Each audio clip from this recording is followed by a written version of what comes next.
comités éditoriaux de la Revue des Livres et de Contretemps Web. Il a contribué à Contre l'arbitraire du pouvoir, co-coordonné Race et capitalisme aux éditions Sileps et tout récemment coécrit Les féministes blanches et l'Empire, donc qui vient de paraître aux éditions La Fabrique. 20 minutes, camarades. Donc le terrain a été largement élaboré avant moi, donc un certain nombre de choses il y a un certain nombre de choses avec lesquelles je suis d'accord et du coup que j'ai pas à rappeler ici. Simplement, moi je voulais revenir sur en fait un aspect de la pensée du racisme et donc de la question raciale dans la gauche radicale en France, qui en fait est très peu travaillé et qui bon, dans le monde anglophone est largement presque une banalité, un terme même utilisé dans des milieux progressistes très droitiers, hein, je parle du privilège blanc, parce que c'est une notion qui peut très largement être utilisée comme une espèce de notion vague de privilège individuel face à une société raciste, sans préciser les structures profondes qui conditionnent la stratification sociale raciale. En fait. Et ce que je voulais faire maintenant, c'était m'attaquer donc à la compréhension profonde des courants du racisme au sein de la gauche radicale, du point de vue du privilège blanc, dans ce qu'une approche marxiste peut dire de ce privilège blanc. Donc la compréhension habituelle du racisme au sein de la gauche radicale, et notamment en France, c'est que le racisme frappe certaines parties des classes populaires en s'ajoutant indifféremment à leur exploitation. Et quand je dis indifféremment, j'ai précisé dans un instant. C'est-à-dire que arabes, noirs, musulmans et roms ainsi stigmatisés n'en restent pas moins dans leur majorité des prolétaires, comme les autres, sinon qu'ils et elles sont racialisés. Et donc cette racialisation se superpose en quelque sorte à leur exploitation, sans que change la nature fondamentale de la situation sociale et du coup les préoccupations politiques qui sont les leurs, ni même la nature de la lutte des classes dans un contexte de racialisation, ni le rapport fondamental et stratégique entre prolétaires blancs et non blancs. Ça, c'est quelque chose qui a déjà été précisé sur le plan politique par mon camarade Sadri. Parmi les marxistes francophones, il est courant de recourir à une explication du racisme en apparence assez raisonnable. C'est-à-dire que le racisme serait propagé par la classe dominante pour diviser le prolétariat. Donc ça serait avant tout une arme idéologique. Et à ce titre, les prolétaires blancs seraient finalement perdants en soutenant une politique ou des pratiques racistes. Ils participeraient de la division de leur classe sociale et ainsi perdraient globalement les conflits avec la classe dominante.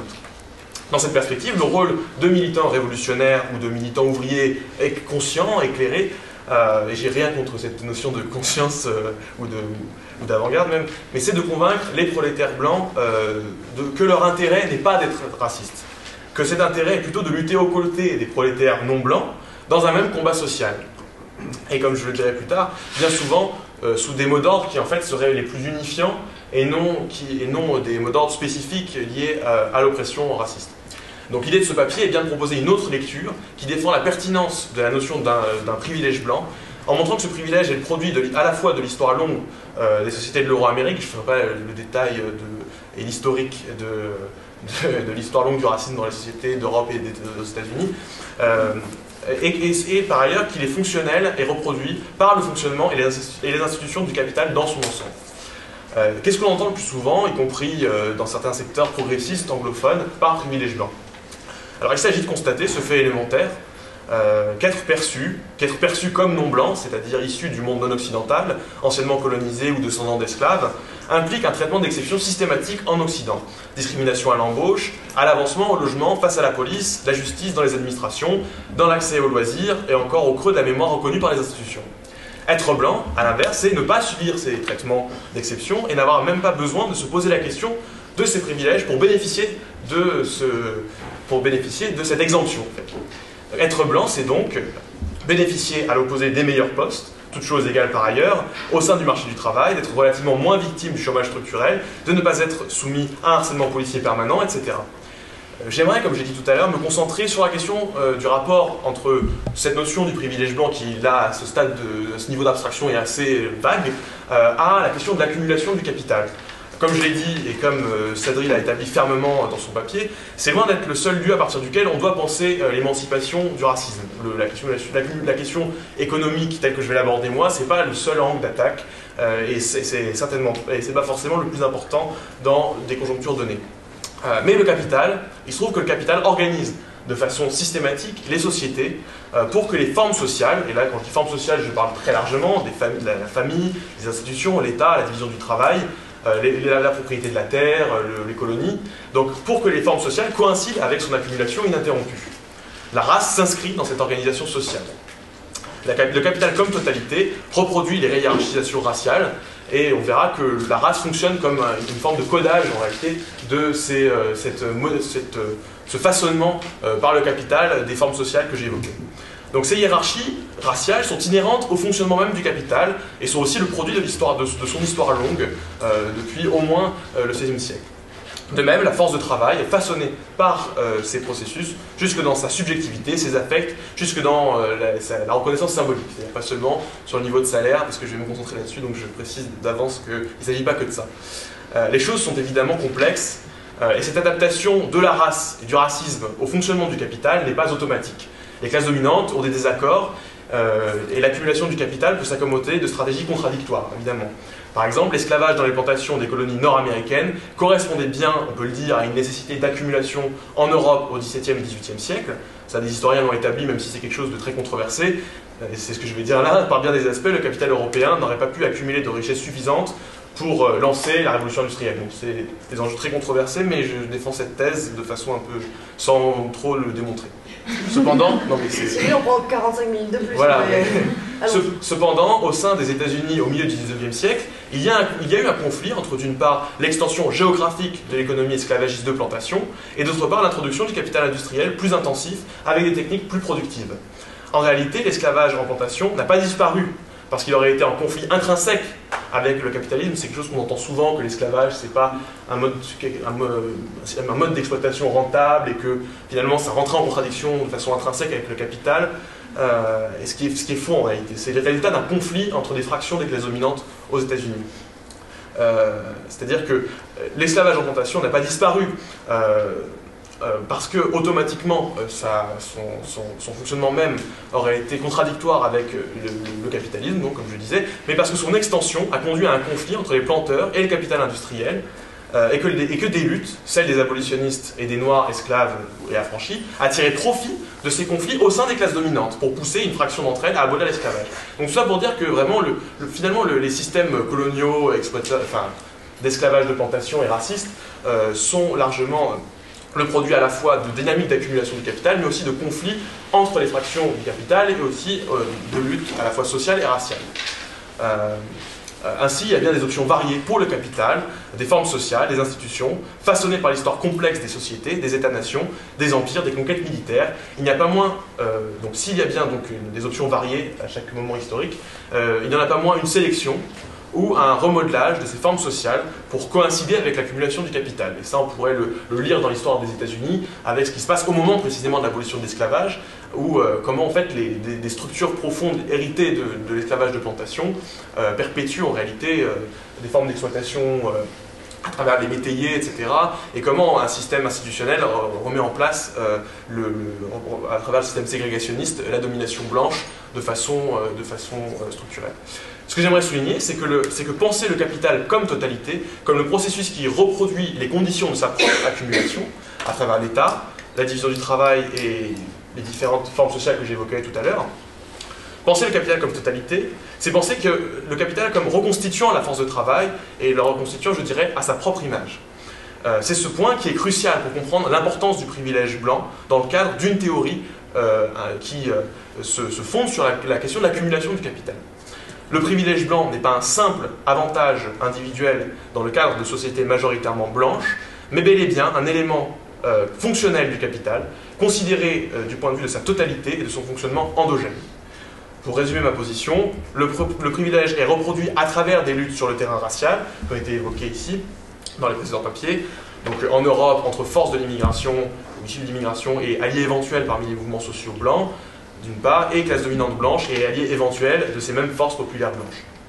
Donc ce privilège est reproduit à travers ces luttes, mais luttes qui sont elles-mêmes contraintes, limitées, par des structures sociales d'accumulation racialisées, et qui en même temps les constituent et les transforment.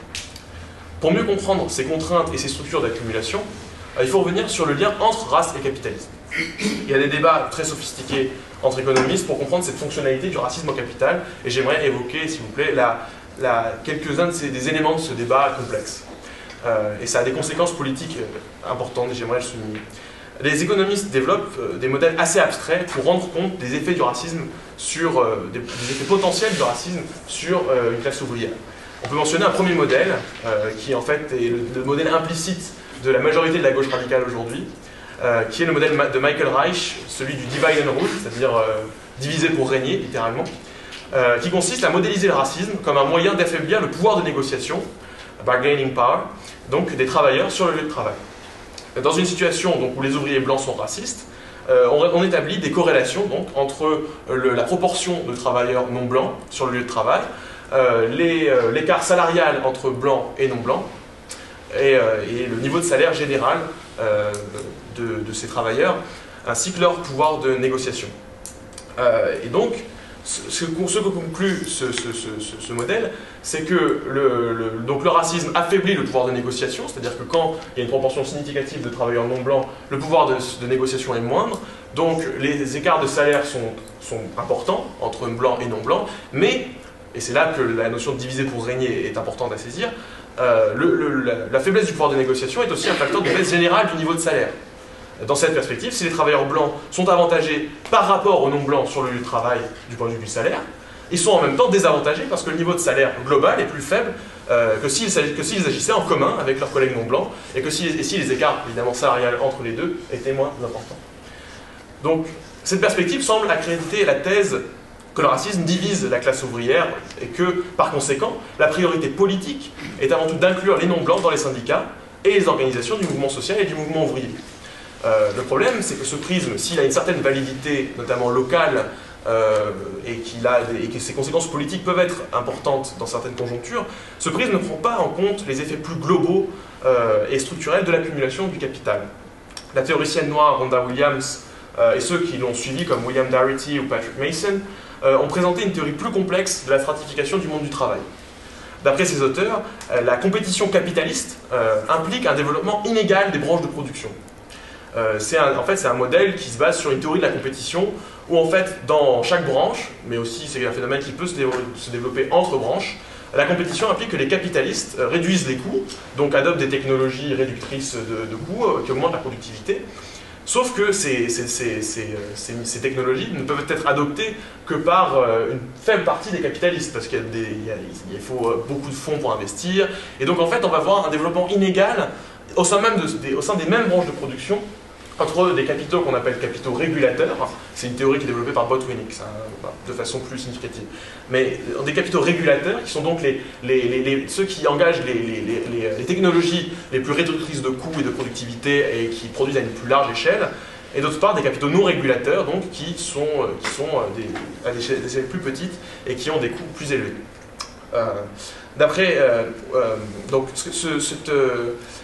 Ce que montre Howard Botwinick dans son étude des capitaux régulateurs aux États-Unis, c'est que ce développement inégal en fait, du capital à l'échelle des branches et entre branches fait que les niveaux de salaire sont eux aussi inégaux. C'est-à-dire que les normes salariales varient en raison du développement inégal du capital. Ce que démontre en fait cette approche, c'est que la concurrence produit le développement inégal du capital même dans des sociétés capitalistes pleinement avancées, et que cette compétition intrinsèque, indépendamment du niveau de concurrence, est-ce qu'il s'agit de monopole ou pas, cette compétition produit des écarts salariaux au sein même des branches de production. Alors, d'après Williams, Darity et Mason, le chômage structurel, le sous-emploi, et donc l'armée de réserve industrielle du travail, rendent les emplois avantagés particulièrement rares. Donc les entreprises, les capitaux régulateurs, les entreprises qui peuvent se permettre d'avoir un niveau de salaire les plus élevés sont plus rares et donc vont être recrutés des travailleurs privilégiés. Et à l'inverse, les entreprises les moins avantagées, les non régulatrices, celles qui ne peuvent pas engager les mêmes investissements que les plus grandes entreprises, vont avoir des postes beaucoup plus dérégulés, des postes beaucoup moins privilégiés, et donc vont recruter aussi des prolétaires défavorisés. Donc, en l'occurrence, le code racial, pour le dire vite, code en fait les postes qui seront attribués à telle ou telle fraction du prolétariat. C'est-à-dire qu'en réalité, il faut imaginer que vous avez des files d'attente, des micro-files d'attente pour les différents postes de travail qui en fait sont où les personnes ont une place définie par leur identité raciale. Et donc la racialisation a donc un effet d'avantage structurel sur le marché du travail. C'est un passe-droit qui fonctionne au cœur de l'accumulation du capital et qui code son développement inégal. On peut dès lors imaginer que la formation de la classe ouvrière soit façonnée par ce codage racial et pas seulement du point de vue des disparités au sein d'un même lieu de travail. On peut imaginer que des fractions significatives des classes populaires cherchent à conserver les postes plus avantagés dans les entreprises régulatrices de chaque branche de production. Il va donc de soi que, y compris à ce niveau d'abstraction, on peut supposer que l'organisation sociale et les formes sociales que j'évoquais tout à l'heure, y compris donc la ville, d'autres formes sociales, comme les pratiques de discrimination individuelle, reproduisent en tant que totalité cet avantage structurel qui se cristallise dans la dynamique même du capital. Quand je disais que l'accumulation du capital façonne les formes sociales et la force de travail à son image, ici il s'agit du caractère pyramidal et inégal du développement capitaliste qui se traduit à échelle internationale, ça c'est quelque chose qui est connu depuis les travaux de Wallerstein, entre périphérie coloniale ou postcoloniale et centre économique mondial, mais aussi à l'échelle nationale, entre capitaux régulateurs et capitaux non régulateurs. Ce développement inégal doit cependant être spécifié. Si on accepte que le capital hiérarchise la force de travail, il faut bien comprendre pourquoi c'est la race qui, dans les métropoles capitalistes occidentales, code de façon massive l'inégalité au sein du prolétariat, à différentes échelles et dans des institutions très variées, et notamment à travers l'État. Il y a un exemple d'un courant politique aux États-Unis qui a combiné de façon très féconde l'élaboration théorique et la militance politique à la fin des années 60 et tout au long des années 70. Il s'agit de la Sojourner Truth Organization, une organisation largement oubliée, mais dont un des membres fondateurs et théoricien est devenu un représentant important de l'étude de blanchité aux États-Unis qui s'appelle Noah Ignatieff. Et il y a un autre membre important, une personne plutôt dans la périphérie de cette organisation, qui s'appelle Theodore Allen, qui a écrit un livre très important qui s'appelle The Invention of the White Race, et donc qui est donc un livre sur l'invention de la race blanche aux États-Unis. Et donc pour vous faire très court, j'ai pas le temps là, de développer sur la Sojourner Truth Organization, sur son origine historique, mais en tous les cas, il faut voir que cette organisation est née au cœur de la nouvelle gauche américaine qui avait une prétention anti-impérialiste très importante. Donc il s'agissait de la SDS, Students Democratic Society. Et donc cette organisation avait de toute façon un point de vue anti-impérialiste. C'était donc à la fin des années 60, début des années 70. Et la STO, à travers la voix de Noah Ignatieff, qui est un des membres fondateurs, se fonde sur la base d'un rejet de l'anti-impérialisme dominant au sein de ces organisations de la nouvelle gauche. Cet article important qui s'appelle The White Blind Spot souligne combien la lutte contre la suprématie blanche ne doit pas faire l'objet d'un simple soutien extérieur des mouvements blancs vis-à-vis des mouvements anti-impérialistes ou de libération noire. C'est-à-dire tous les mouvements de cette nouvelle gauche partagent l'idée qu'il faut soutenir le mouvement autonome noir. Ça c'est quelque chose qui n'est pas vraiment mis en cause. Par contre, ce que reproche Ignatieff, c'est que dans l'approche dominante des groupes de gauche blanche, il y a l'idée que finalement on fait notre travail d'organisation du prolétariat d'un côté, donc du prolétariat plutôt blanc, et de l'autre on soutient grosso modo les luttes de libération nationale, qu'il s'agisse des portoricains, du Black Power, etc. Alors que pour Ignatieff, la lutte contre la suprématie blanche doit être intégrée pleinement à l'organisation de la classe ouvrière américaine. Et il s'agit d'une approche qui a eu une activité pratique, c'est-à-dire que sur le lieu de production, il s'agissait d'organiser les travailleurs sur... Donc, je ne vais pas revenir sur les théories assez précises de ce groupe, donc de la STO, sur l'organisation sur le lieu de travail, mais il s'agissait vraiment de faire de l'agitation sur des revendications qui remettent en cause le privilège blanc. Et donc je vais juste vous citer un passage de l'article qui est l'article fondateur de la STO et qui est à mon avis très intéressant pour comprendre ce qui différencie l'approche de ce groupe par rapport à une approche abstraite de type travailleur, blanc, non blanc, unissez-vous. C'est que Ignatieff parle de revendications sur le mode pour réduire par exemple le chômage des non-blancs. demandons la réduction du temps de travail pour tout le monde, comme ça, c'est bien pour les blancs, c'est bien pour les non-blancs, etc. Et Ignatieff explique de façon très précise comment cette revendication perpétue le privilège blanc.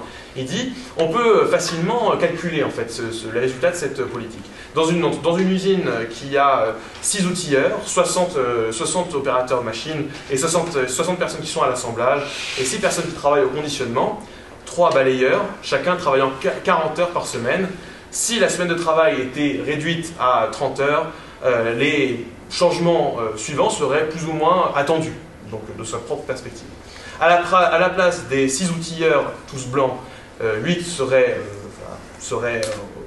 embauchés pour produire la même quantité de valeur en 30 heures, celle qui est produite en 40. Cependant, à partir du moment où il y a une demande d'outilleurs et qu'il n'y a pas assez d'outilleurs sur le marché du travail, les mêmes outilleurs continueraient à 40 heures en gagnant donc des heures supplémentaires. À la place des 60 opérateurs machines, tous blancs, 80 seraient recrutés, donc les 20 supplémentaires seraient donc bon, 20, pardon, je m'embrouille un peu là dans la traduction, mais les 20 supplémentaires seraient recrutés parmi les assembleurs qui sont, enfin, à partir de l'ancienneté en fait, donc les 20 seraient blancs, donc on aurait là 40 personnes à l'assemblage restante, tandis qu'on en a besoin de 80, pardon. Donc on les recruterait principalement, je résume, à travers, donc dans les rangs des travailleurs blancs inemployés. Il y aurait une augmentation de il y aurait besoin d'une augmentation de 2 personnes au conditionnement qui seraient, donc un serait recruté comme blanc et l'autre serait non blanc, donc noir. Et finalement, pour le balayeur supplémentaire, évidemment un noir serait embauché. En cohérence avec la politique actuelle de l'usine. Donc tout ça pour dire que voilà, il y a une approche, donc une revendication générale qui est la réduction du temps de travail, et on montre comment la structure inégalitaire, hiérarchisée de l'usine, en fait, conduit à travers le racisme à reproduire la hiérarchisation raciale de façon endogène.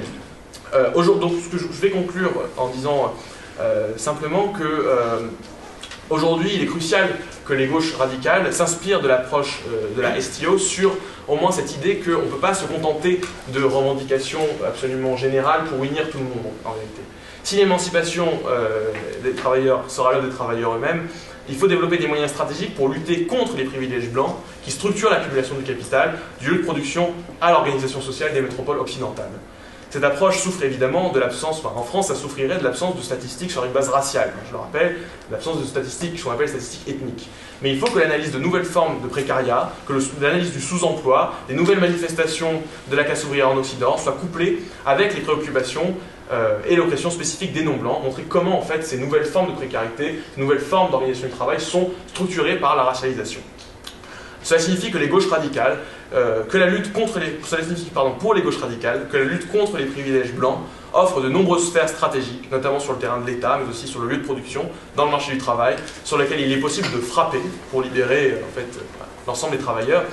D'une part, pour désarticuler les institutions qui reproduisent une force de travail hiérarchisée et aliénée, d'autre part, pour construire les alliances futures, politiques, avec les secteurs les plus exploités du prolétariat dans les sociétés d'Europe et des États-Unis.